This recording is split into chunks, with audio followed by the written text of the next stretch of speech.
സംശയമൊന്നുമില്ല, അഹാന തന്നെയാണ്. ആഹാ. അതിനകത്തെ കാരണം എന്തെന്ന് വെച്ച് കഴിഞ്ഞാൽ ഞാനിന്ന് ആദ്യം ഈ സോഷ്യൽ മീഡിയയിലൊക്കെ സ്റ്റാർട്ട് ചെയ്യുമ്പോൾ ചെറുതായിട്ട് നമുക്ക് അറിവില്ല, എന്തൊക്കെയോ ചെയ്തു തുടങ്ങുന്നു. അപ്പോൾ ഭാര്യ പറഞ്ഞു എൻ്റെ ഫ്രണ്ട് ഇങ്ങനെ ചെയ്യുന്നുണ്ട്, ഞങ്ങൾ എൻ്റെ കൂടി എന്തൊക്കെയോ ചെയ്തു തുടങ്ങി.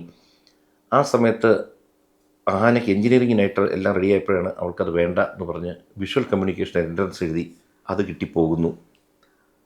അവൾ അതും കഴിഞ്ഞ് പി ജിയും എടുത്ത്, ഡിഗ്രി കഴിഞ്ഞ് പി ജി എടുത്ത് മൈക്ക യൂണിവേഴ്സിറ്റിയിൽ നിന്ന് എടുത്ത് വരുമ്പോൾ ആണ് കോവിഡ് വരുന്നത്.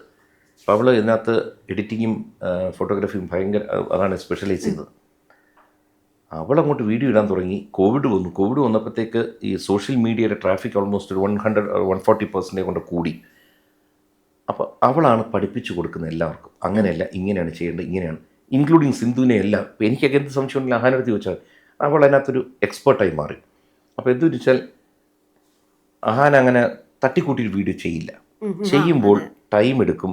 ഫോർ എക്സാമ്പിൾ ഇപ്പോൾ ഉദയ്പൂർ എന്നൊരു സ്ഥലത്ത് പോകുന്നെങ്കിൽ എന്തുകൊണ്ടാണ് ഉദയ്പൂരിന് ഇങ്ങനെ ഒരു പേര് കിട്ടിയത്, ആരായിരുന്നു ഇവിടുത്തെ 100 വർഷം മുമ്പുള്ള രാജാവ്, കംപ്ലീറ്റ്ലി ഒന്ന് പഠിക്കും. പഠിച്ചതിന് ശേഷം ഒരു സ്റ്റോറി ഉണ്ടാക്കും, ഒരു സ്റ്റോറി ലൈൻ ഉണ്ടാക്കി അതിനൊരു ക്ലൈമാക്സും എല്ലാം ഉണ്ടാക്കിയതിന് ശേഷമേ അവൾ പണി തുടങ്ങത്തുള്ളൂ.